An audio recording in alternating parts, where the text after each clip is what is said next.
Setelah dinilai, lalu dia munculkan hal yang baru dari penelitiannya tadi. Nah, itu filsafat. Baik, next.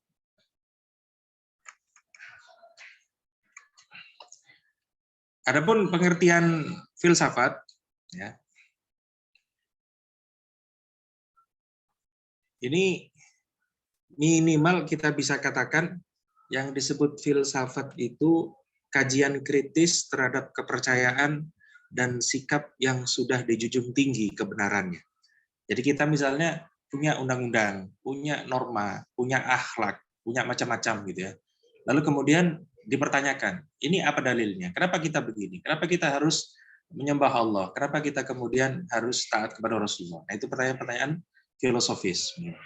Nah, karena itu rata-rata ahli filsafat baik Barat ataupun di dunia Islam mempertanyakan hal-hal tersebut.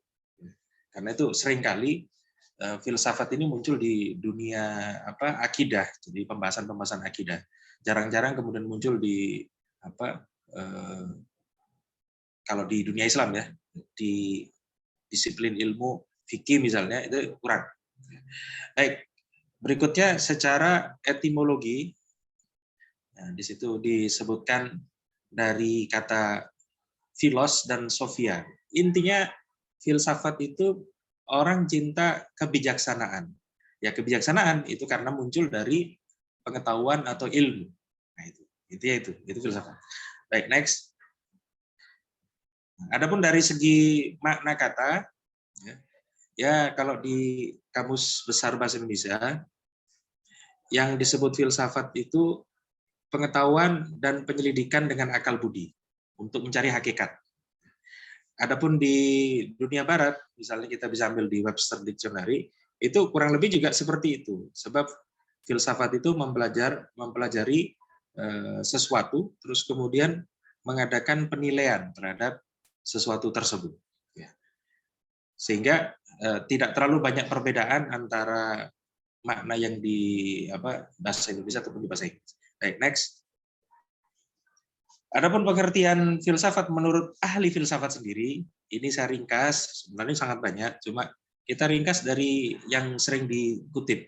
Pertama, Plato itu merumuskan filsafat itu ilmu pengetahuan tentang hakikat. Adapun Aristoteles itu ilmu pengetahuan tentang kebenaran yang meliputi logika, fisika, metafisika, dan pengetahuan praktis yang menunjukkan ada perkembangan. Sebab Aristoteles itu kan muridnya Plato. Jadi Plato, Socrates, terus kemudian Aristoteles. Trio filsafat di dunia Yunani. Baik, saya lanjutkan. Ya. Next. Adapun di dunia Islam, definisinya ya kurang lebih mirip dengan yang didefinisikan di dunia Barat ataupun di peradaban Yunani, yaitu ilmu pengetahuan yang berusaha mencari kebenaran mutlak dan pemahaman tentang alam semesta, Tuhan, dan hakikat manusia. Nah, ini kenapa terbatas kepada itu? Karena di dunia Islam tidak seperti Yunani. Lebih cenderung karena sudah ada wahyu, sudah ada Al-Quran dan hadis yang mengkabarkan tentang ketuhanan, sehingga fungsi filsafat di dunia Islam itu tidak sebebas di dunia Barat. Baik, next. Yang kurang lebih sama yang didefinisikan oleh Ibnu Rushd ataupun Al-Ghazali atau Ibnu Tufail, ya, yang bisa kita lihat itu intinya berusaha mencapai kebenaran melalui logika, penalaran, ataupun pengamatan. Yang ini sebenarnya kita sudah lakukan kalau kita saat melakukan penelitian ilmiah apapun, baik penelitian maktabi atau penelitian berdasarkan literatur ataupun penelitian berdasarkan percobaan, eksperimen itu sudah dilakukan. Baik, saya lanjutkan next. Jadi kesimpulannya yang disebut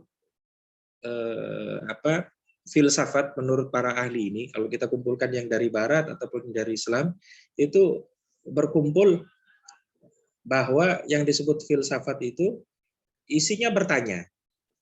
mencari makna supaya dapat sesuatu yang baru yang kemudian itu digunakan untuk memperbaiki apa yang sudah ada. Apakah itu teori fisika, matematika, ataukah itu teori politik, ataukah itu teori tentang akhlak, tentang pendidikan, bahkan tentang teologi dan agama. Apa yang sudah digunakan orang itu diteliti ulang, lalu kemudian ditingkatkan. Itu tujuan dan juga makna filsafat tadi. Karena itu sesuai dengan makna bahasanya, suka kepada kebijaksanaan. Baik, next. Ya, secara singkat kemudian pembagian era filsafat umum dari mulai Yunani, ada era masa kuno dari masa sebelum Masehi, ya, terus kemudian ada masa abad pertengahan sampai kurang lebih abad ke-15 Masehi. Ya, abad pertengahan ini memang belum canggih teknologinya, lalu ada Renaissance ya, dari mulai abad ke-15 sampai abad ke-17 yang muncul di Perancis, lalu kemudian abad modern dari abad ke-16 sampai 20, lalu yang kontemporer abad 20 hingga masa kini. Ya, kurang lebih sekedar gambaran perkembangan filsafat di dunia barat. Lalu kita lanjutkan, next. Apa yang dikaji dalam ilmu filsafat? Ada banyak. Dulunya cuma 4 saja, seperti yang kita lihat dari definisi Aristoteles itu. Hanya sekedar logika, lalu kemudian estetika, ataupun etika. Tapi kemudian di masa-masa berikutnya berkembang. Dari mulai sistem epistemologi, metafisika, logika, estetika, politik, agama, sejarah, ilmu, pikiran, semuanya akhirnya dibahas menggunakan filsafat masing-masing itu. Baik, next. Ya, contoh ini supaya kita bisa mendekat ya, supaya kita tidak asing dengan apa itu filsafat. Misal ada kajian namanya epistemologi, yang kalau boleh kita buat contoh pertanyaan, apakah sumber pengetahuan itu? Ya, kalau di Barat itu biasanya didasarkan kepada penelitian atau percobaan. Jadi sumber ilmu itu dasarnya harus penelitian atau percobaan atau nalar. Wahyu tidak ada. Kalau di dunia Barat, mereka tidak kenal yang namanya wahyu itu. Sebab menurut mereka itu bukan sumber pengetahuan. Kemudian yang kedua, apakah kebenaran itu misalnya? Apakah sesuatu ini sudah bisa dianggap benar atau tidak? Baik. Contoh lain, apa batas suatu ilmu itu? Apa bisa kemudian diperluas atau tidak? Jadi pertanyaan-pertanyaan yang kita bisa lihat ini sangat luas jangkauannya, jauh. Dan itu tentu saja memang kalau diakui suatu hasilnya, itu memang akan membuat perubahan sangat besar dalam ilmu itu sendiri. Ya, sama seperti misalnya perubahan apakah dulu dikatakan bumi itu menjadi pusat alam semesta, ataukah kemudian sekarang diakui bahwa matahari itu menjadi pusat tata surya kita. Nah, itu kan berdasarkan kepada kajian-kajian filsafat. Baik, next kita ringkas saja. Adapun ciri-ciri filsafat, dia maknanya universal, radikal, artinya apa? Langsung ke bagian paling asas dari sebuah ilmu pengetahuan. Lalu sistematis, ada polanya, ada caranya, metode berpikirnya, tidak asal-asalan. Kemudian deskriptif, artinya dia menguraikan sesuatu itu rinci, sehingga orang bisa paham dengan baik. Lalu kritis, dalam artian mempertanyakan segala hal. Makanya kemudian kita bisa melihat dalam ilmu ushul fikih itu kan kritis betul. Karena apa? Ini dipengaruhi dengan gaya-gaya filsafat Yunani yang terserap, yang kemudian dipraktekkan oleh para ahli dari kalangan Mu'tazilah yang memang terpengaruh oleh filsafat-filsafat Yunani tadi. Kemudian analisis, yang kemudian bisa kita lihat dari filsafat itu ada kajian yang memang sangat rinci, dicek satu persatu apakah logikanya benar atau tidak. Berikutnya, ya, evaluatif, spekulatif. Nah, spekulatif ini memang kira-kira karena diakui atau tidak, akal kita itu kan ada keterbatasan. Jadi meskipun dia ahli filsafat, Tapi kalau kemudian membahas tentang metafisika, sesuatu yang di luar alam semesta ini, alamnya Allah, alamnya jin, alamnya malaikat, kalau boleh dikatakan itu sebagai alam, maka ada keterbatasan. Nah, di situ kemudian muncul spekulasi-spekulasi. Karena itulah kemudian kenapa nanti kita akan melihat filsafat-filsafat Yunani yang masuk ke dunia Islam ini menimbulkan resistensi, perlawanan dari pemikir-pemikir kaum muslimin yang kita katakan tradisionalis. Tradisionalis itu dalam artian berpegang teguh kepada Al-Quran dan As-Sunnah, melihat ini aneh. Nah itu. Baik, saya lanjutkan. Next. Beberapa contoh pertanyaan filsafat kalau kita boleh praktekkan di masa sekarang. Ya, ini sekedar supaya kita dekat saja. Misal, apakah kalau kita bicara tentang teori atom, itu bisa menjelaskan tentang fotosintesis dalam tumbuhan? Apakah kebudayaan suatu negeri itu selalu ada sisi positifnya? Apakah tanggung jawab moral itu sejalan dengan seberapa besar penelitian ilmu alam? Ataukah misalnya pertanyaan yang lebih sederhana, apakah wanita cantik itu harus putih? Kalau hitam berarti tidak ada yang cantik. Nah, itu. Apakah seni itu harus selalu indah? Kalau tidak indah berarti bukan seni. Nah, ini pertanyaan-pertanyaan yang sifatnya filsafat. Nah, kalau kemudian diteliti menggunakan metode filosofis, ada polanya dan seterusnya, maka akan memunculkan hasil-hasil jawaban yang sesuai dengan teori-teori ataupun kaidah-kaidah dalam ilmu filsafat. Baik, itu secara praktis ya. Kita lanjutkan. Adapun metode filsafat dalam meneliti, awalnya dulu sekedar masalah logika dan kritis saja, tapi sekarang berkembang menjadi berbagai macam metode filsafat, baik metode kritis, metode matematis, skolastis, dari sisi pendidikan, metode ketuhanan, metode dialektis, ya, atau fenomenologis, melihat fenomena di masyarakat, dan seterusnya, yang menunjukkan bahwa filsafat ini bisa dibilang menjadi ilmu pengetahuan yang paling berkembang.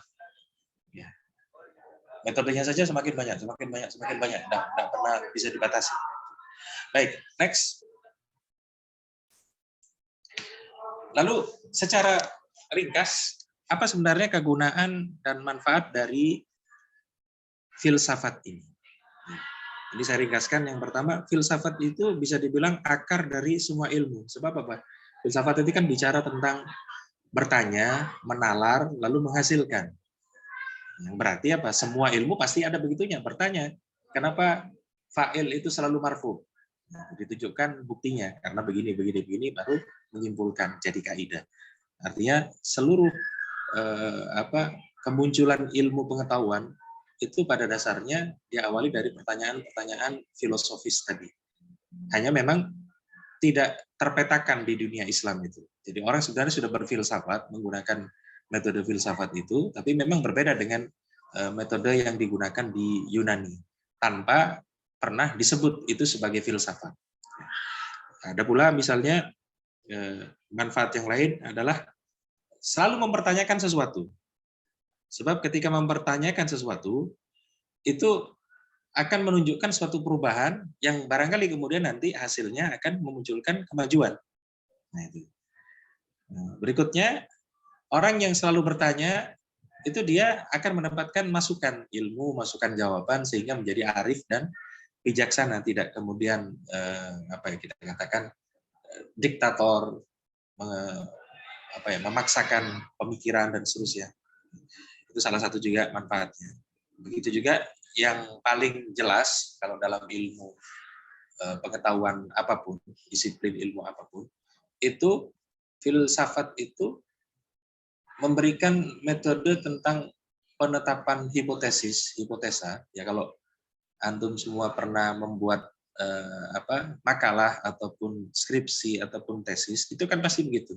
Membuat hipotesa, perkiraan, setelah diuji lalu menjadi tesis, kalau ternyata gagal menjadi antitesis, kalau kemudian digunakan secara umum, hasil-hasil dari penelitian itu menjadi hukum ataupun dalil yang digunakan secara luas. Nah, ini dari filsafat. Baik, next.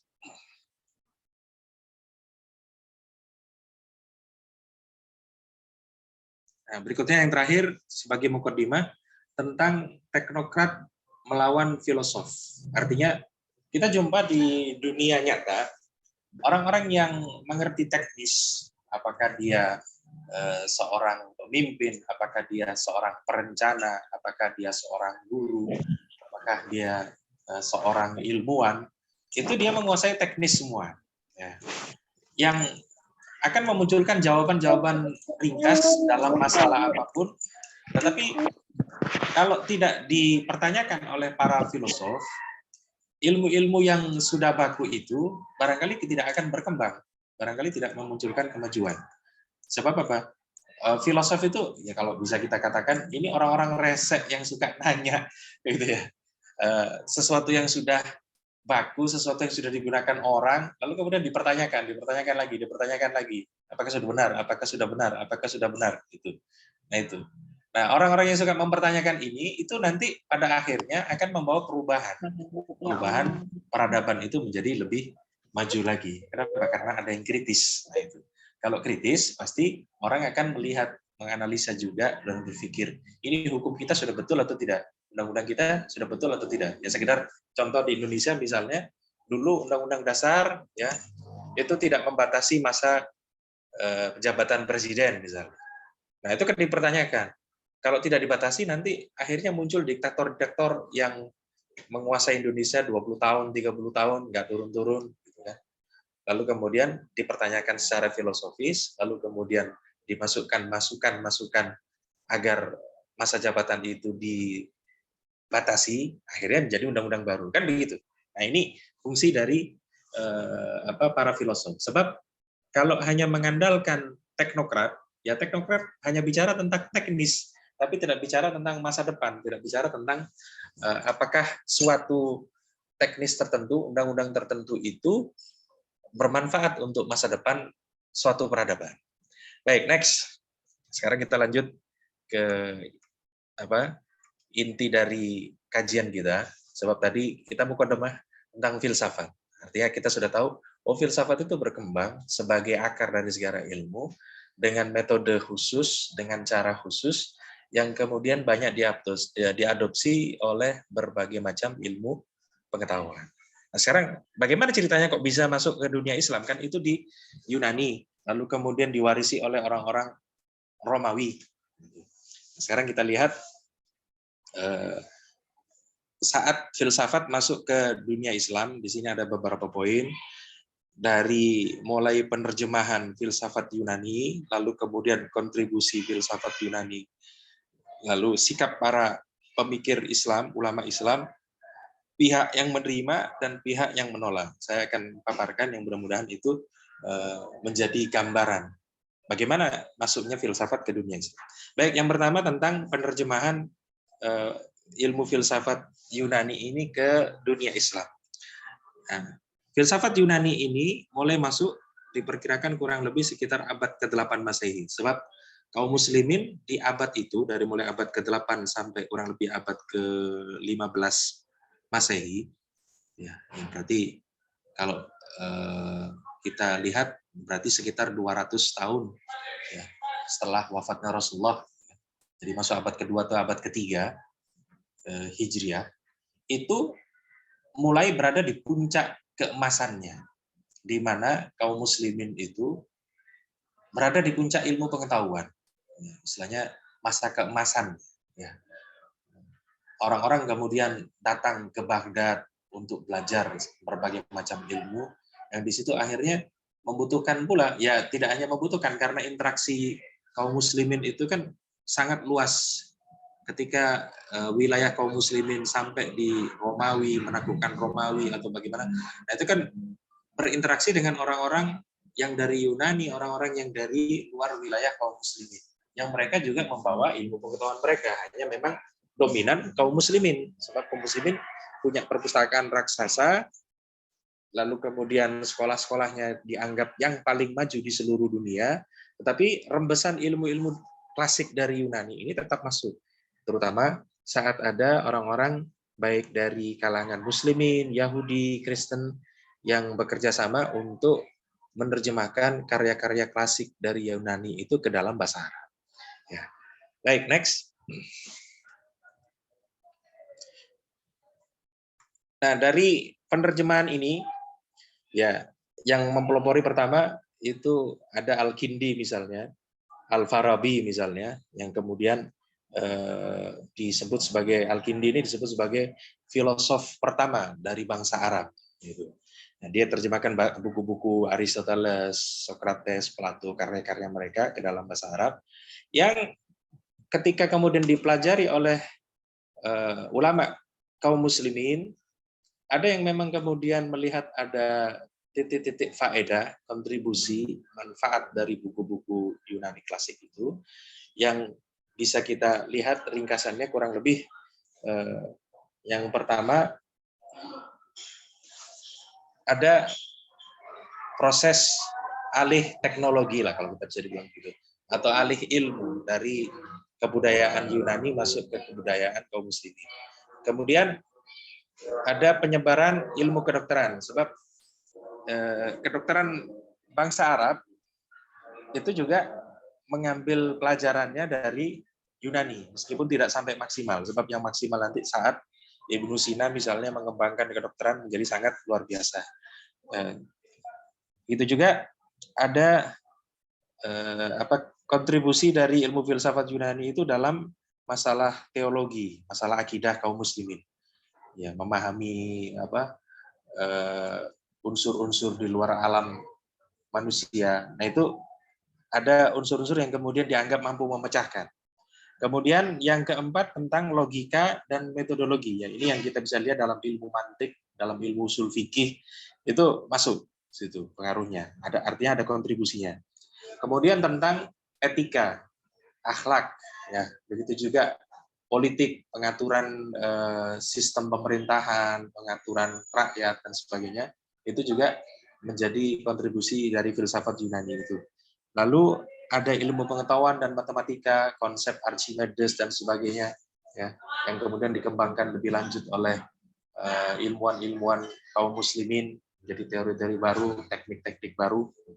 Itu dipicu dengan filsafat Yunani yang memang beragam tadi. Termasuk juga yang terakhir yaitu tentang masalah metode ilmiah yang itu menjadi salah satu yang dipegang oleh kaum muslimin dalam mempelopori pembukuan ilmu pengetahuan. Jadi misalnya kan abad kedua, abad ketiga itu sudah mulai ditulis ilmu pengetahuan dari mulai ilmu Quran, ilmu hadis, ilmu matematika, fisika, dan seterusnya mulai dibukukan, sehingga metode ilmiah yang dibawa oleh filsafat Yunani ini cukup membantu pengembangan penulisan ilmu-ilmu yang dikuasai oleh kaum muslimin tadi. Baik, saya lanjutkan tentang sikap para pemikir Islam. Nah, di sini ini secara kronologis saya sampaikan. Ya. Yang pertama, saat zaman keemasan Islam dari abad ke-8 hingga abad ke-14 Masehi, saat di puncak keemasan itu, para cendekiawan dan filosof muslim seperti Al-Kindi, Al-Farabi, Ibnu Sina, Ibnu Rushd, ya, itu ya karena mereka belajar ilmu filsafat tadi, itu berusaha untuk menggabungkan filsafat Yunani dengan ajaran Islam, terutama masalah akidah. Nah, pendekatan ini itu kita katakan ini filsafat falsafi, ya, yang kemudian orang-orang ini, Al-Kindi, Al-Farabi dan seterusnya itu memandang filsafat Yunani itu, ya, terutama pemikirannya Aristoteles, itu menjadi sarana untuk mencapai kebenaran. Ya, jadi kan mereka sudah menguasai. Jadi Ibnu Rushd misalnya itu kan sudah menguasai agama Islam, hafal Quran, hadis dan seterusnya. Nah, ketika membaca filsafat Yunani, oh ini metode yang bisa menjelaskan sisi-sisi yang berbeda dari teologi Islam tadi, akidah Islam ini. Ya. Maka kemudian ada yang bersikap menerima, ada yang tidak. Nah, di sini saya tulis ada pro dan kontranya. Ya. Artinya apa?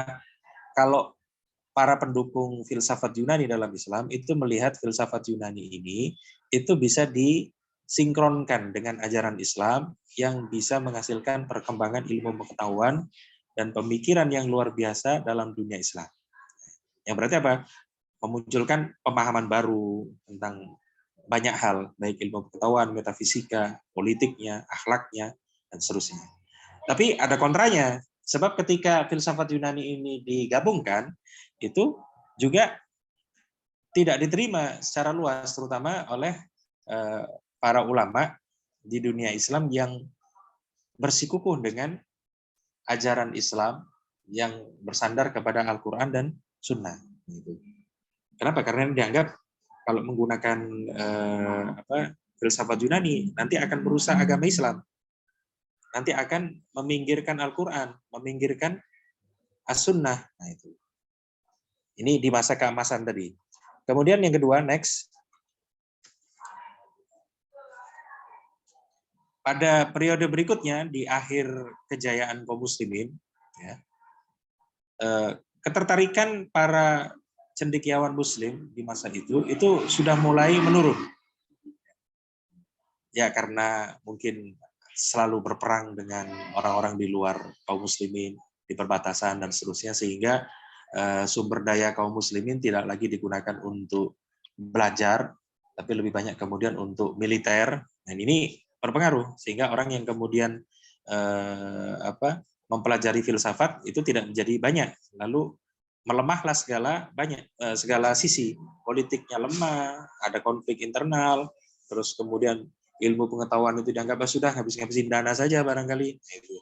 Sehingga akhirnya kaum muslimin, ya, pemikir-pemikirnya itu lebih fokus kepada sudahlah kita teks-teks dari madhab itu kita pakai sudah, nggak usah repot-repot kita meneliti ulang. Nah itu.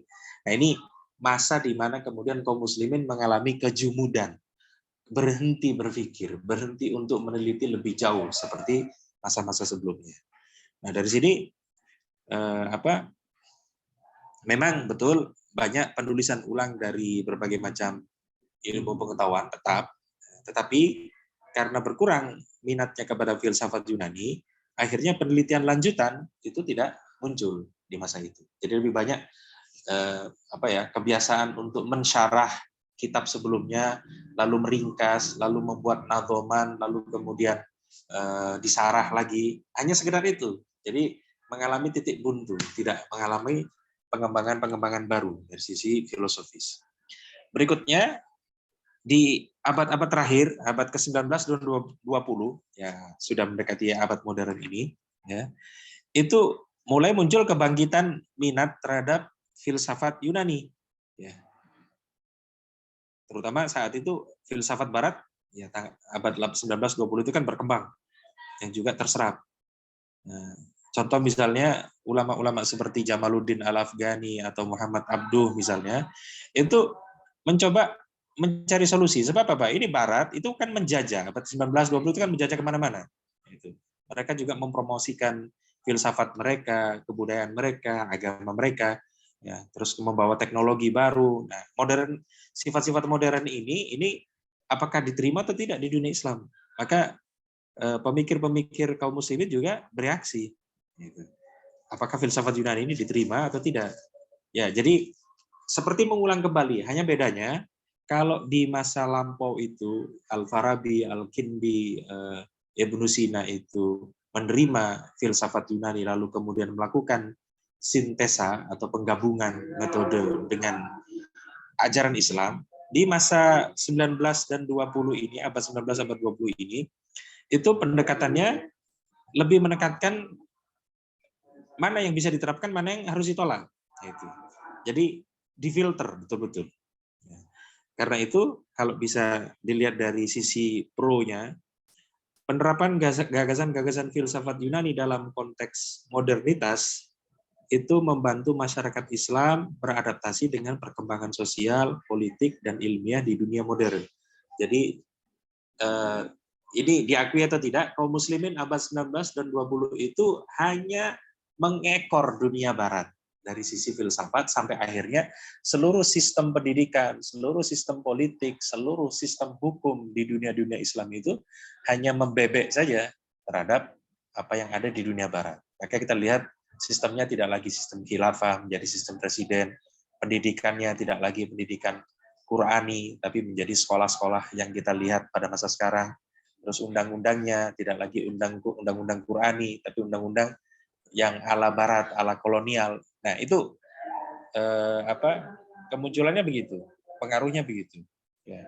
Kemudian dari sisi yang lain, ada kalangan kaum muslimin yang kemudian masih skeptis, dalam artian, ini filsafat barat diterima atau enggak? Sebab apa? Mengancam betul. Ya, kalau kaum muslimin di era itu menjadi orang-orang yang dijajah, kita lihat Mesir dijajah, Libya dijajah, Maroko, sampai kemudian Aljazair dijajah semua. Tertekan seperti itu. Begitu juga wilayah-wilayah Indonesia, Asia Tenggara dijajah semua. Sehingga mau tidak mau kemudian mau melawan atau mau mengikuti pengaruh filsafat itu, sehingga merubah sistem yang sudah baku dari kaum muslimin sendiri, lalu mengikuti gaya-gaya barat. Itu kan terjadi di era kolonial itu. Baik, saya lanjutkan. Next. Nah, di sini saya sampaikan beberapa pemikir kaum muslimin yang kemudian menerima. Ya. Saya ringkas di sini ada Al-Kindi. Ya, ini yang pertama kali menerjemahkan filsafat Yunani ke dunia Islam. Ada Al-Farabi, ya. Ada Ibnu Sina, ada Ibnu Tufail, ada Ibnu Rushd, ya, ada Ibnu Maimun. Ya. Baik, next. Kemudian bisa kita bandingkan dengan kelompok yang menolak. Misalnya ada Abu Hamid Al-Ghazali. Ya, Imam Al-Ghazali ini dia awalnya mempelajari filsafat dengan baik. Apa yang ditulis di masa-masa sebelumnya, baik oleh Al-Kindi, Al-Farabi, Ibnu Sina, itu dibaca semua. Lalu kemudian pada satu titik Al-Ghazali ini membuat bantahan terhadap filsafat-filsafat Yunani itu yang memang merusak dari sisi akidah. Sebab apa? Dari filsafat Yunani itu akan memunculkan satu kelompok yang kita kenal dengan istilah Mu'tazilah. Yang itu kemudian dibantah dalam kitab Al-Ghazali dalam Tahafutut Al-Falasifah. Jadi kekacauan para ahli filsafat itu dibantah oleh mereka. Meskipun nanti dibantah lagi oleh Ibnu Rushd yang sezaman dengan Al-Ghazali dengan memunculkan kitab Tahafutut Tahafut. Nah, itu. Ya ini secara ilmiah. Kemudian ada Ibnu Taimiyah. Ibnu Taimiyah itu juga mempelajari filsafat dengan baik, lalu kemudian beliau menentang banyak pengaruh filsafat Yunani itu, ya, menolak pemikiran tentang keabadian alam semesta, nanti kita kaji secara khusus, yang kemudian memutuskan tetap harus berpegang kepada Al-Quran dan Hadis, bahkan beliau menulis kitab Ar-Raddu 'alal Mantiqiyin, bantahan terhadap orang-orang ahli mantik, ahli logika, yang kurang lebih sama, ya, hanya sisinya yang berbeda saja dibanding dengan apa yang ditulis oleh Al-Ghazali. Kemudian ada Ibnu Qayyim, murid dari Ibnu Taimiyah, lalu ada Hasan al-Banna yang juga menolak filsafat barat di era kolonialisme itu masuk ke dunia Islam. Kemudian ada juga Syekh Muhammad bin Abdul Wahab yang menjadi mujaddid sebelum kemunculan negara Saudi Arabia, ya, yang mendobrak kejumudan kaum muslimin di wilayah itu. Jadi ada dua pihak yang menerima lalu melakukan asimilasi, mencoba merumuskan akidah kaum muslimin dengan gaya Yunani, tapi ada yang tetap bertahan menolak. Baik, saya lanjutkan, next. Jadi apa sebenarnya yang diperdebatkan oleh para ahli filsafat Islam ini? Nah, di sini saya bawakan beberapa pandangan. Ada 6 orang yang memang saya soroti: Al-Kindi, Al-Farabi, Ibnu Sina, Ibnu Tufail, Ibnu Rushd, Ibnu Maimun, ya. Kita lihat satu-satu. Yang pertama, pandangan Al-Kindi. Nah, Al-Kindi itu punya pandangan.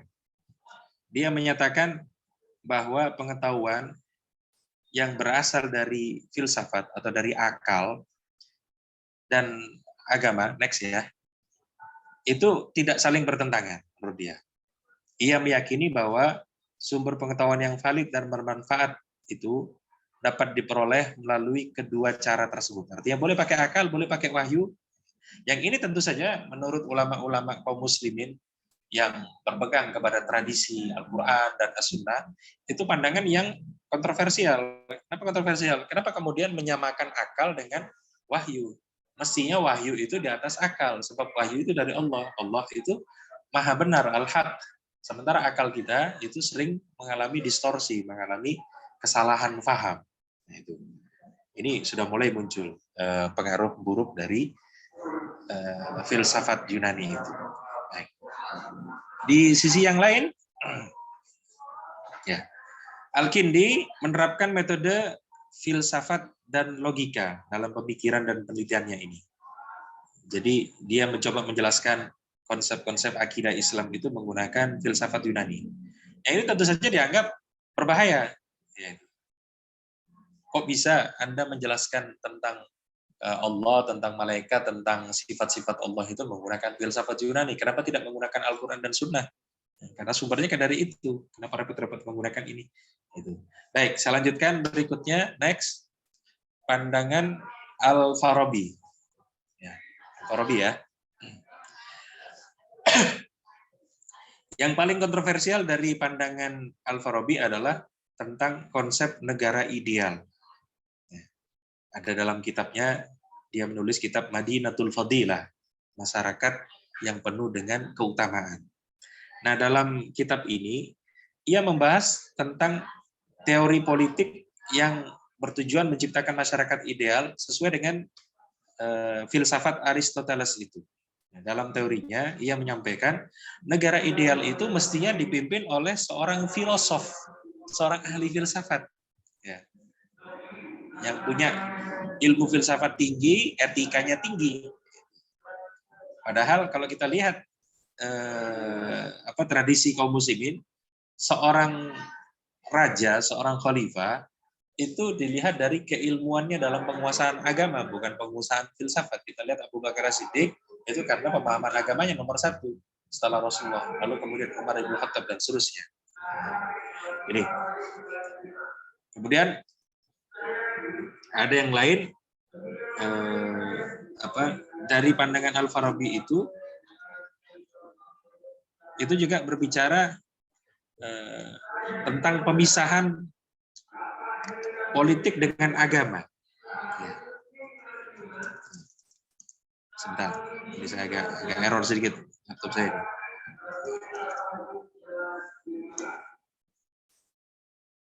Jadi menurut Al-Farabi, ya,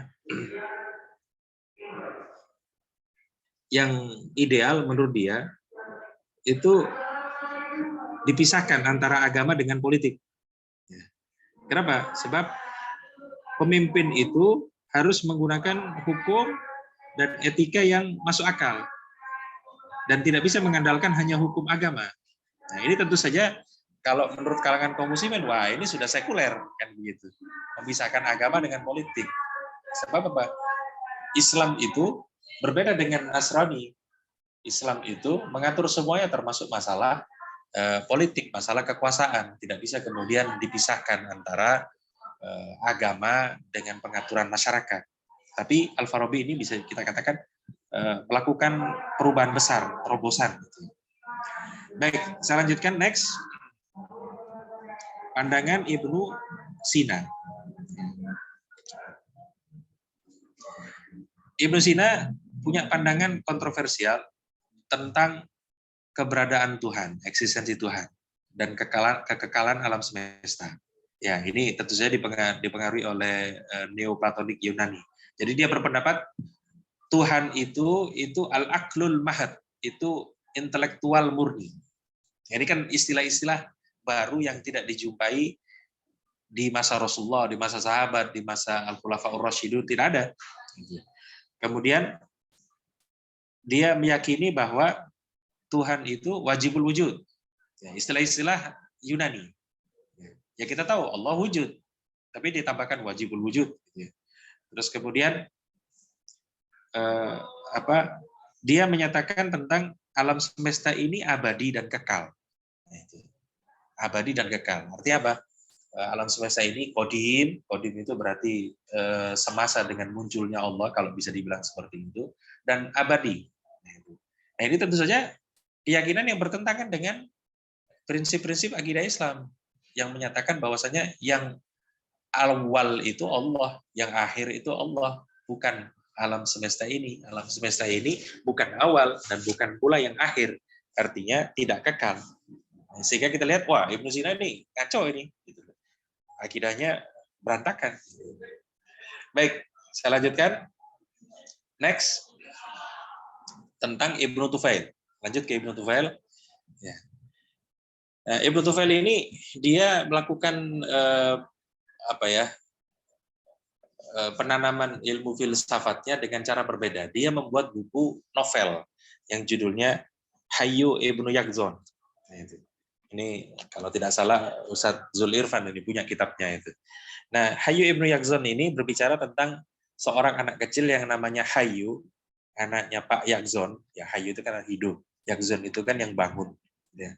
Yang menggambarkan cerita seorang anak liar hidup sendirian di sebuah pulau terpencil, tumbuh dewasa tanpa interaksi manusia atau ajaran agama, tapi dengan hidup yang terisolasi itu, anak tersebut secara alami berusaha memahami dunia ini, berusaha mencapai Tuhan melalui pengetahuan alamiahnya dan juga akalnya.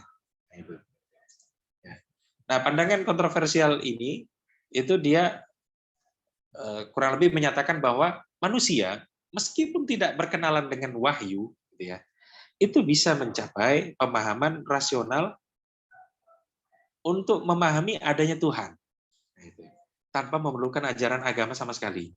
Tapi ini tentu saja ya menurut Ibnu Tufail itu kan anak yang digambarkan dalam novelnya itu cukup dengan semedi, lalu kemudian merenungkan alam semesta, lalu dia sampai kepada pemahaman, oh ada pencipta, yang bisa dibilang ini mirip-mirip dengan kisahnya Nabi Ibrahim alaihissalam yang kemudian mencoba memahami alam semesta. Tapi bedanya Ibrahim alaihissalam itu dapat wahyu. Nah, ini yang membedakan itu. Hayyu Ibnu Yaqzon yang dalam novel ini itu tidak dapat wahyu sama sekali. Dan ini konsep-konsep yang memang dimunculkan oleh Mu'tazilah yang menyatakan bahwa kalau ada suku-suku terpencil yang tidak menerima dakwah Islam, lalu kemudian mati dalam kondisi tidak beriman, apakah mereka itu akan masuk neraka atau tidak, atau bagaimana? Nah, kalau Mu'tazilah kan mengakui bahwa mereka ini kalau dalam hidupnya melakukan kebaikan sesuai dengan standar akalnya, berarti masuk surga. Tapi kalau kemudian dia melakukan kejelekan berdasarkan standar akalnya, maka masuk neraka, tidak harus kemudian menerima wahyu. Nah, ini tentu saja berbeda dengan pandangan Ahlus Sunnah wal Jamaah yang menyatakan bahwa kelompok-kelompok suku kabilah yang tidak mendapatkan dakwah itu diletakkan fi masyiatillah, terserah Allah mau dihukum atau tidak. Ini perbedaan pandangan. Baik. Berikutnya pandangan Ibnu Rushd. Next, ya. Yang meyakini bahwa akal itu bisa menjadi sumber kebenaran di dalam memahami agama. Jadi tidak harus wahyu. Jadi menurut dia sumber ilmu pengetahuan itu akal dan wahyu setara. Nah, ini prinsip-prinsip yang kita kenal dikembangkan atau dikenalkan oleh kelompok Mu'tazilah itu. Mu'tazilah itu kan menganggap akal bahkan lebih hebat daripada wahyu. Kalau ada wahyu, ada hadis, ada Al-Quran yang tidak sesuai dengan akal, maka kalau Al-Quran dia harus ditakwil. Kalau hadis dia harus ditolak. Nah, itu pandangan-pandangan Mu'tazilah. Maka kemudian mereka melihat ayat-ayat ataupun hadis-hadis terkait tentang alam barzah, tentang siksa kubur, itu ditolak oleh mereka. Kenapa? Karena tidak sesuai dengan akal. Masa ada hukuman di luar akhirat? Nah, itu. Mereka tolak hadis-hadis seperti itu menggunakan akal. Ya. Terus yang berikutnya pandangan Ibnu Maimun. Ya, next. Ibnu Maimun itu menyatakan Tuhan itu tidak boleh ada fisiknya.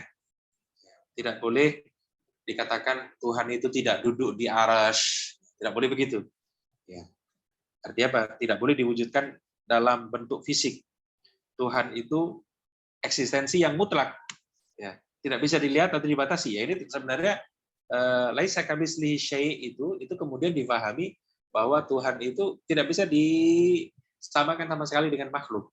Meskipun Tuhan itu menyatakan punya sifat-sifat yang mirip dengan istilah-istilah sifat-sifat makhluk. Dan ini tentu saja dari kalangan Ahlussunnah wal Jamaah loh, Allah menyatakan dirinya punya tangan, Allah menyatakan dirinya punya kaki. Nah, kalau pandangan Ibnu Maimun tidak bisa dinyatakan itu sebagai tangan atau kaki, itu alegori, itu majas, tidak boleh dipakai. Nah, ini sebenarnya mirip dengan pendapat-pendapat Mu'tazilah. Ya. Baik, lanjut, next.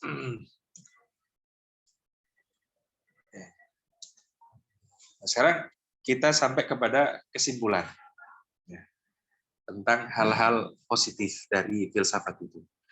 Jadi diakui atau tidak, saat kita belajar filsafat, lalu kemudian menerapkan pola-pola kaidah-kaidahnya dalam memahami Islam, itu kita akan jumpa pemahaman yang lebih mendalam. Ya. Sebab apa? Filsafat itu membantu kita menggali maknanya, menggali banyak hal yang kemudian perlu dianalisis, diperhatikan, lalu kemudian memunculkan hasilnya. Berikutnya, yang kedua, filsafat itu mampu memberikan harmonisasi. Artinya, pengajaran-pengajaran Islam ini yang kalau di mata ini ya kaum muslimin tradisionalis itu ya sudah kaku begitu saja. Tapi dengan filsafat itu ditemukan jalur-jalur ataupun jembatan-jembatan yang bisa mengatasi perbedaan pandangan tersebut. Nah, ini berarti hal-hal positifnya. Yang ketiga, next, penggunaan alat logis dan metodologi. Artinya dengan ilmu mantik misalnya, ilmu logika misalnya, itu kan memang asing dari filsafat, tapi membantu kita dalam mendefinisikan sesuatu, mengenalkan sesuatu yang ada dalam ajaran Islam itu menjadi sesuatu yang mudah dipahami oleh siapa saja. Kemudian yang keempat, sintesis dengan pemikiran non-Islam. Ya.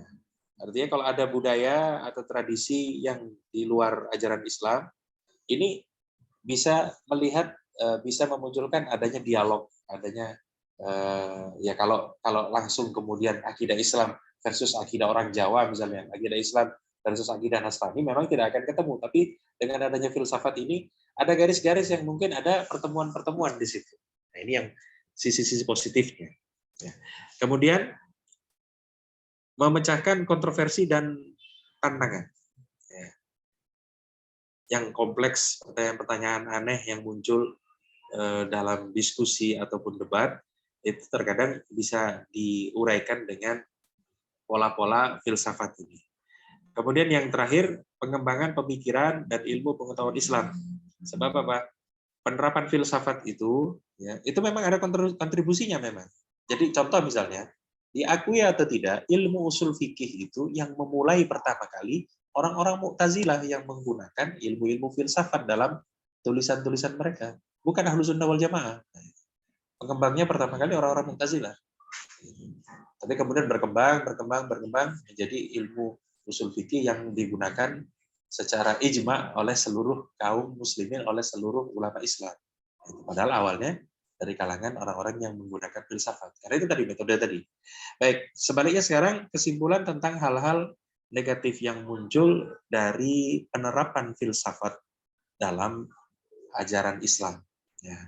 Yang pertama, akan memunculkan kesalahpahaman tentang ajaran agama.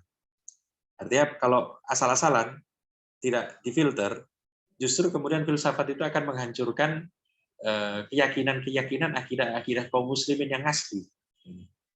Kenapa? Karena dirasio semua.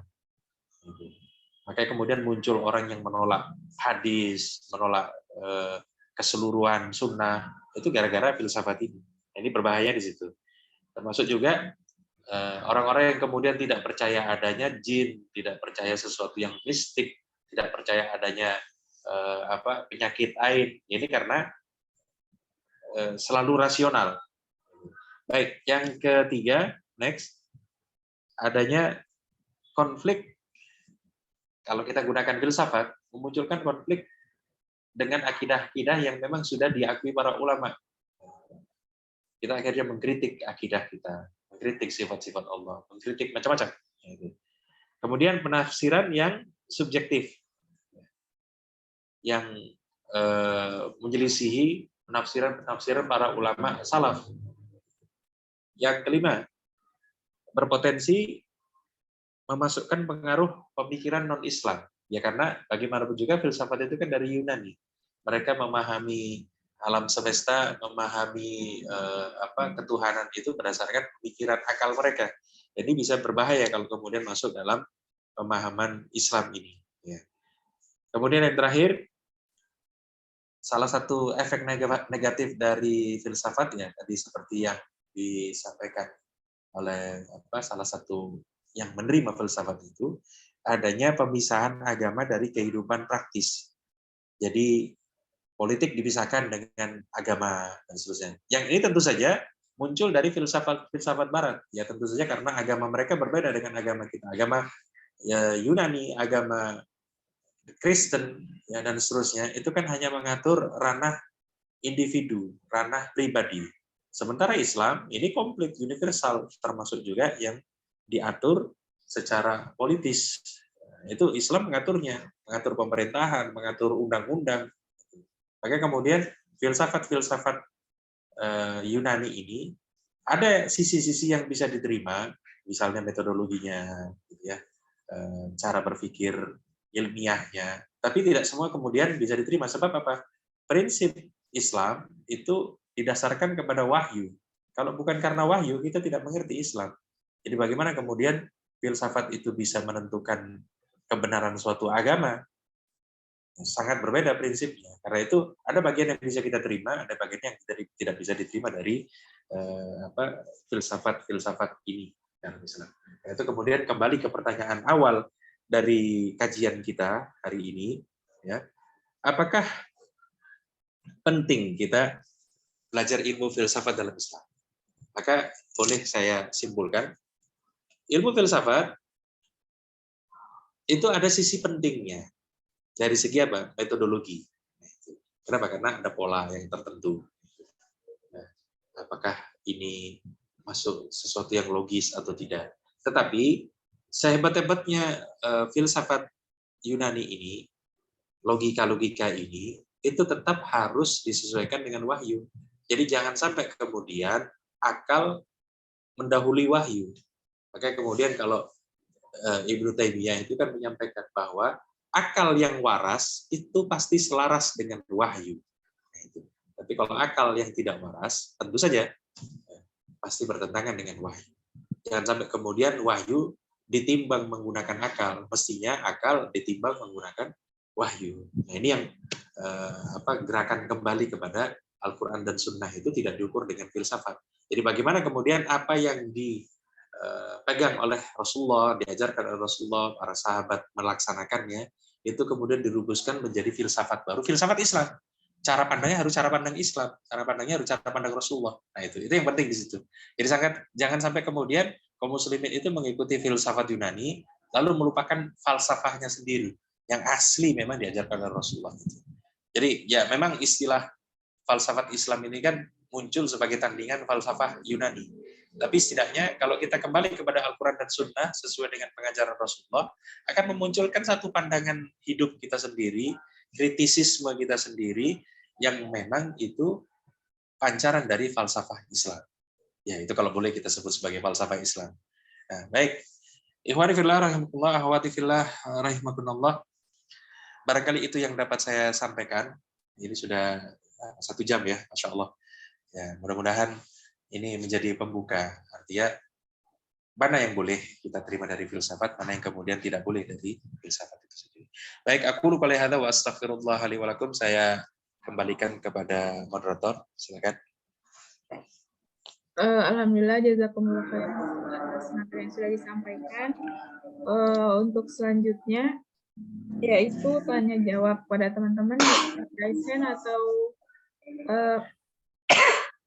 menanyakan di kolom chat.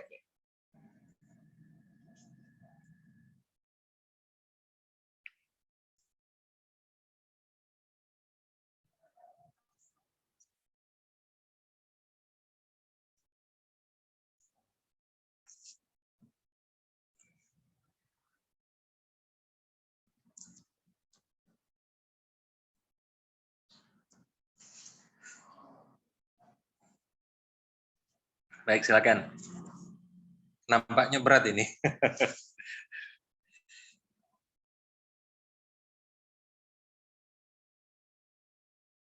Amel mau bertanya?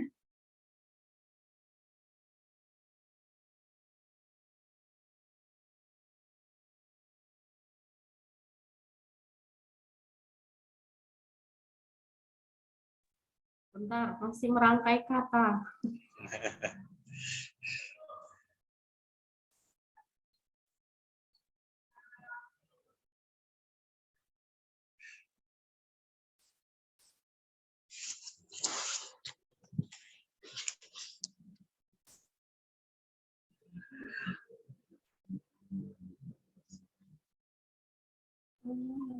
Ustaz, dulu kan kuliah pernah belajar filsafat ya Ustaz. Cuma saya nggak mudeng sama sekali sama ilmu filsafat waktu itu. Itu karena emang yang dijelasin filsafat Yunani gitu mungkin ya. Iya. Kayak yang Aristoteles itu tadinya Ustaz. Iya. Terus kira-kira untuk yang sekarang, zaman sekarang itu Ustaz, filsafat itu masih digunakan apa enggak ya Ustaz?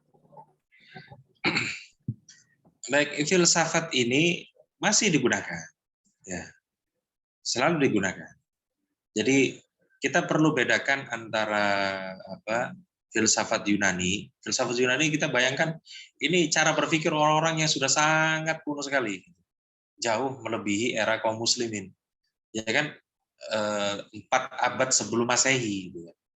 Artinya 10 abad sebelum Rasulullah berdakwah. Jadi sudah sangat kuno sekali ilmu itu. Makanya kemudian kalau kita belajar filsafat dari mulai awal, dari mulai era Socrates, Plato, lalu kemudian Aristoteles, itu konsep-konsepnya konsep-konsep yang sudah kita katakan kuno sekali. Sudah kita katakan ini sudah luar biasa tertinggal kalau dibanding dengan filsafat-filsafat zaman sekarang. Makanya kemudian orang-orang yang mempelajari filsafat Yunani itu juga nanti akan memunculkan filsafat-filsafat baru. Jadi contoh misalnya kita kenal filsafat materialisme, misalnya, filsafat komunisme, terus kemudian filsafat nihilisme, lalu filsafat Chaosisme, macam-macam. Itu kan muncul karena mereka tidak berpandangan kepada wahyu, tapi hanya melihat fenomena-fenomena dalam masyarakat mereka masing-masing, lalu memunculkan teori, lalu memunculkan menurut dia ini lebih baik. Padahal penelitian filsafat saat memunculkan teori baru tentang kemasyarakatan itu belum tentu kemudian memecahkan masalah. Ya, contoh misalnya komunisme itu kan penulisnya Marxisme itu Karl Marx itu dia beranggapan bahwa apa yang dia tuangkan dalam manifesto komunis dianggap akan memecahkan masalah antara kalangan borjuis dengan kalangan floretal, kalangan-kalangan orang akar rumput itu. Tapi ternyata setelah dibuat dan dilaksanakan di negara-negara komunis awal, semacam Rusia, lalu Cina, Korea Utara, Kuba, ternyata tidak memecahkan masalah. Gitu. Padahal itu konsep-konsep yang dianggap konsep-konsep baru gitu kan dalam filsafat. Maka kemudian kita lihat saat muncul teori-teori filsafat tadi, lalu kemudian kita bandingkan dengan apa yang sudah kita yakini dari Islam, yang sebenarnya simpel saja. Kita ikuti Al-Quran, kita ikuti Sunnah, sudah selesai hidup kita, gitu kan. Tinggal ikut itu saja. Tapi berhubung kita kemudian mempelajari filsafat-filsafat dari mulai era Yunani dan seterusnya, kita merasa ini kok apa sih? Gitu ya. Bingung, nggak mudeng. Kenapa? Karena sudut pandang kita itu sudah sudut pandang yang Islami. Tidak kemudian mengerti dengan apa yang dipikirkan oleh Aristoteles, lalu era-era berikutnya Immanuel Kant atau siapa begitu, sudah sangat jauh.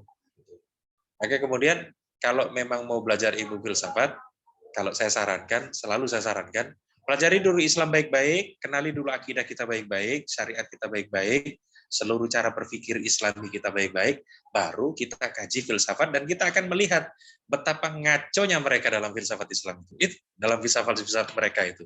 Baik filsafat Yunani, filsafat modern, Renaissance, semuanya akan ngaco. Kenapa? Karena akal mereka tidak dipandu wahyu. Wahyu itu kebenaran dari Allah Subhanahu wa taala. Tapi mereka abaikan. Akhirnya apa? Kita jumpa filsafat-filsafat yang menyesatkan tadi, yang membuat kacau peradaban-peradaban dunia ini. Nah itu. Jadi ya supaya kita tahu kenapa kita tidak bisa paham, ya karena kita sudah hidup di alam Islami. Baik, silakan.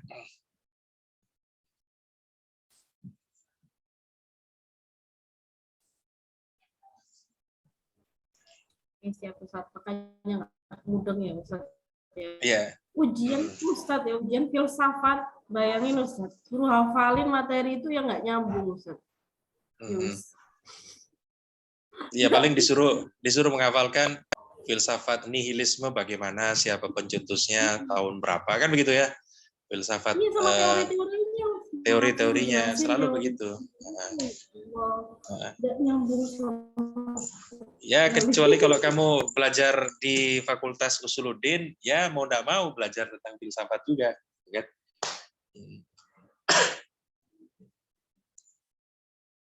Jadi kalau sekarang belajar filsafat sebenarnya mudah sih.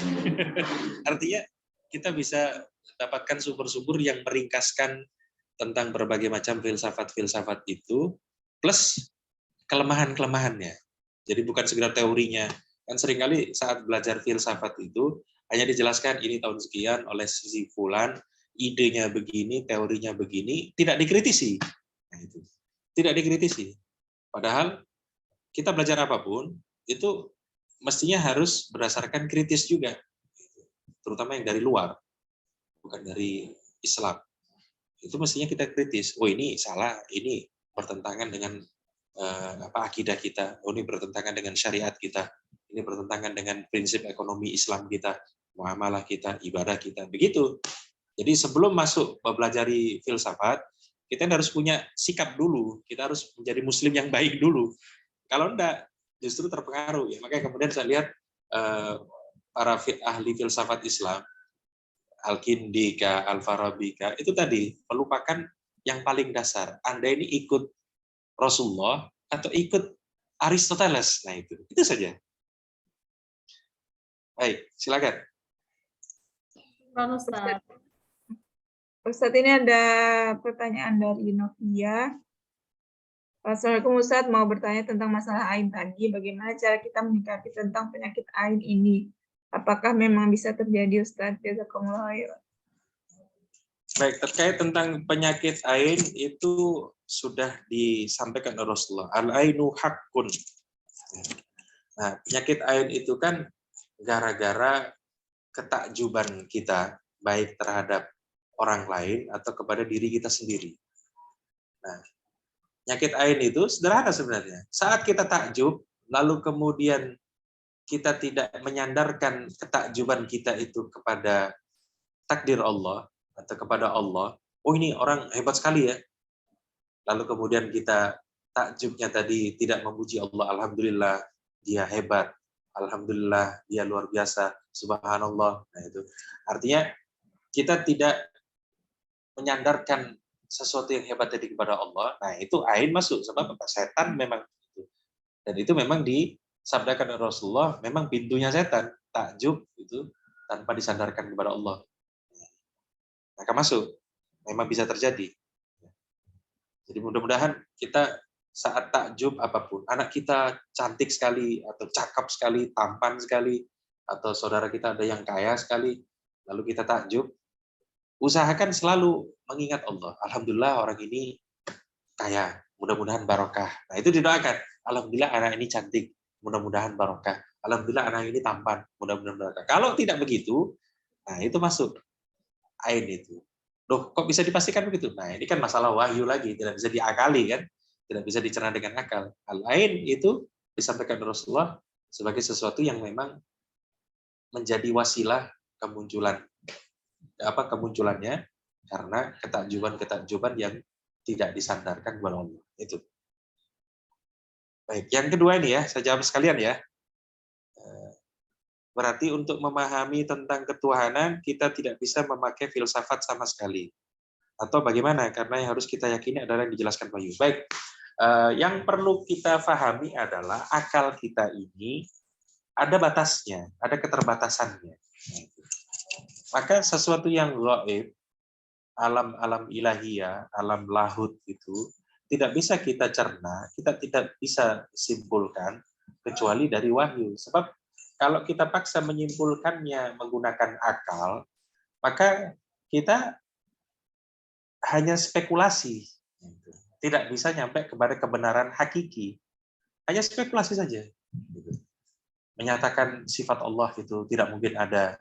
Sebab kalau Allah itu punya sifat, berarti itu sama saja kita menyatakan ada zat, ada sifat. Kalau sifatnya itu cuma satu, berarti kita menyatakan ada dua. Allah itu. Allah zat, Allah sifat. Nah, kalau sifatnya banyak, berarti Allah akan banyak. Ada zatnya, ada sifatnya banyak. Berarti ada berbagai macam Allah. Berarti kita musyrik karena menyatakan Allah itu punya banyak sifat. Nah, ini kekacauan gara-gara filsafat-filsafat yang jelimet tadi. Padahal sederhana saja. Allah menyatakan dirinya punya sifat 1, 2, 3, 4 berbagai macam sifat. Kenapa tidak kita imani saja? Kenapa dipikirkan? Akal kita terbatas, tidak bisa mencerna hal-hal yang di luar kemampuan manusia ini. Kenapa kemudian repot-repot memikirkan kalau kewajibannya cuma beriman? Ini yang membedakan. Mudah-mudahan kemudian bagaimana sikap kita terkait tentang ketuhanan itu cukup beriman, bukan memikirkan. Makanya kemudian seringkali para ulama itu kan mengatakan tafakkaru fi khalqillah wala tafakkaru fi dzatillah. Pikirkanlah makhluk-makhluk Allah ini, alam semesta ini supaya kita bisa bersyukur. Jangan memikirkan tentang sifat-sifat ketuhanan, nggak nyampe otak kita. Pastinya begitu. Baik, mudah-mudahan itu menjadi jawaban. Silakan.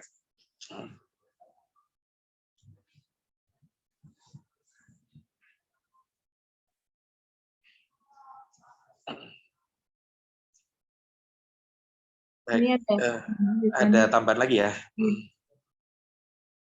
Berarti Ustaz kesimpulan dua yang ada pada ilmu ushul fikih sebenarnya, kesimpulan yang ada pada ilmu ushul fikih sebenarnya adalah filsafat, namun berdasarkan pada dalil. Benar nggak? Baik, ini sebenarnya terkait tentang kemampuan logika manusia. Ya.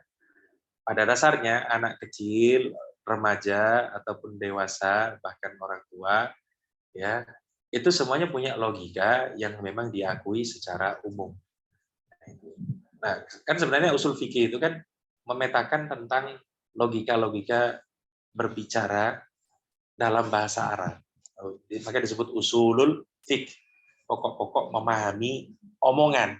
Omongan apa? Omongan dalam bahasa Arab. Nah, awalnya memang tidak sampai memunculkan ilmu usul fikih ini sebab para sahabat itu mengerti logika bahasa Arab. Kalau diperintah, ya berarti Anda harus lakukan. Kalau dilarang, ya Anda harus jauhi. Itu kan simpel, semua orang tahu. Nah, tapi kemudian saat muncul filsafat dari Yunani ini masuk metode-metodenya, kaidah-kaidahnya, mempengaruhi cara berpikir beberapa pemikir Islam. Akhirnya kemudian perintah itu dirinci. Kapan perintah ini jadi wajib? Kapan perintah ini jadi sunnah? Kapan perintah ini menjadi mubah? Buktinya ini ada ayat yang begini, perintah tapi tidak wajib. Ada perintah yang kemudian sunnah, ada perintah yang halal. Nah, itu dipetakan. Nah, itu kan metode-metode filsafat sebenarnya. Yang awalnya tidak dikenali. Sebab apa? Para sahabat memahami Al-Quran dan hadis itu berdasarkan kefasihan bahasa mereka menggunakan ilmu balaghah.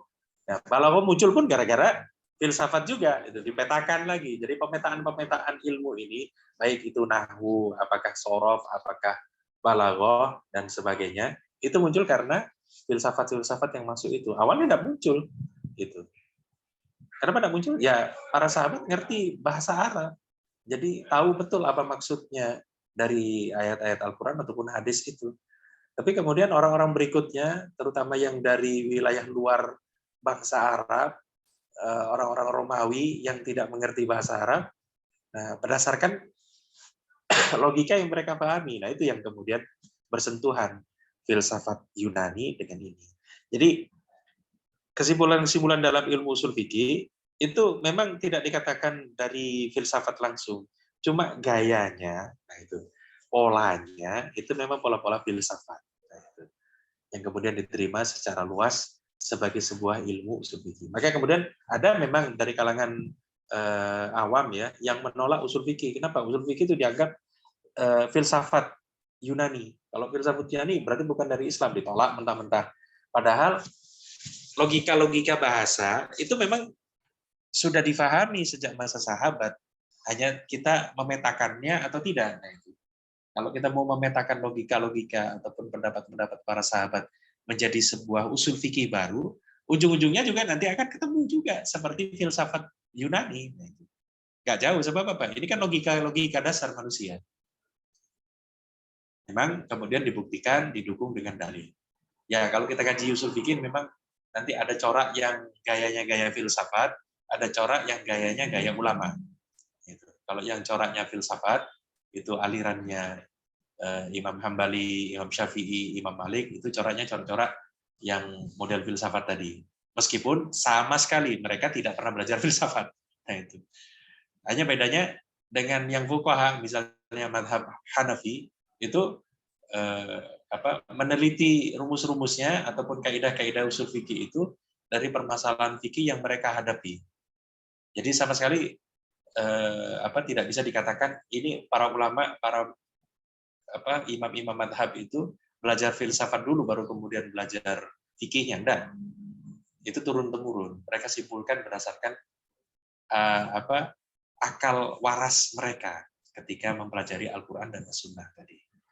Dan itu tidak bisa dikatakan, oh ini pengaruh filsafat. Tidak.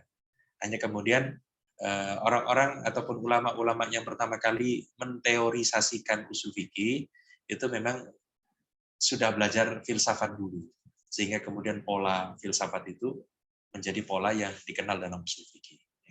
Jadi apakah boleh? Ya diterima saja, tidak masalah. Kenapa? Karena ada dalilnya. Baik, silakan. Ada yang mau bertanya lagi? Atau sudah? Monggo. Apa namanya, kayak hadis-hadis sekarang itu kan Ustaz kayak apa namanya, kan banyak sekarang disahihkan Albani. Itu kira-kira Albani itu pakai filsafat juga atau gimana Ustaz? Kan dia pasti ada penelitian lebih lanjut ya Ustaz. Kan itu maksudnya dari kayak hadis yang tidak sahih, dia disahihkan sama Albani gitu Ustaz. Itu kira-kira pakai filsafat?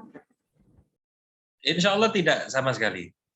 Jadi Syekh Albani kalau melihat metodenya itu kan hanya melanjutkan metode para ahli hadis sebelumnya dari mulai awal sampai sekarang. Apakah metode-metode yang dirumuskan oleh Ibnu Hajar atau kemudian Imam As-Sakhawi atau Imam Ad-Dahabi gitu ya, yang kemudian dipraktekkan dalam menilai hadis-hadis ini. Saya rasa tidak ada pengaruhnya sama sekali dari filsafat itu. Tapi kalau kita mengkaji tentang ilmu hadis yang secara umum, apalagi kalau kemudian ilmu hadisnya ala Barat, ada ilmu hadis ala Barat. Saya pernah ajarkan sedikit itu. Saya sampaikan di Putri sebentar itu, satu kali pertemuan itu. Itu memang basisnya basis filsafat, artinya mempertanyakan apakah hadis ini sahih atau tidak, tapi menggunakan basis filsafat. Jadi dihubung-hubungkan apakah hadis ini muncul dari keluarga yang sama, atau dari komunitas yang sama, atau dari kelompok politik yang sama. Nah itu memang sudut pandang mustalah hadis versi para orientalis begitu. Tapi kalau menilai apa yang dituliskan oleh Syekh Albani, saya hakul yakin gitu. tidak mungkin terpengaruh dengan filsafat karena Pak beliau memang betul-betul memfilter itu tidak menggunakan filsafat Yunani tadi. Ya. Baik, silakan yang lain. Ustaz. Syukran, Ustaz. Ada yang mau tanya lagi?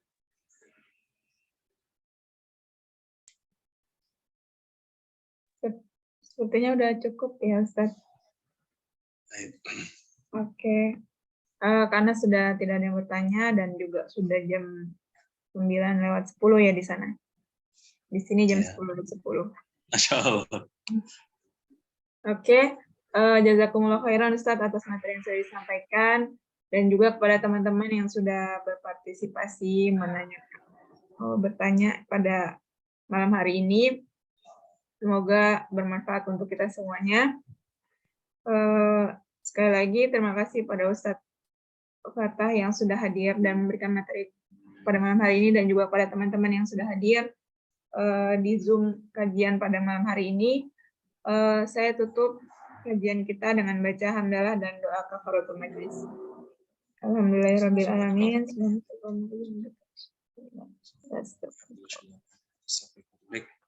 Assalamualaikum warahmatullahi wabarakatuh.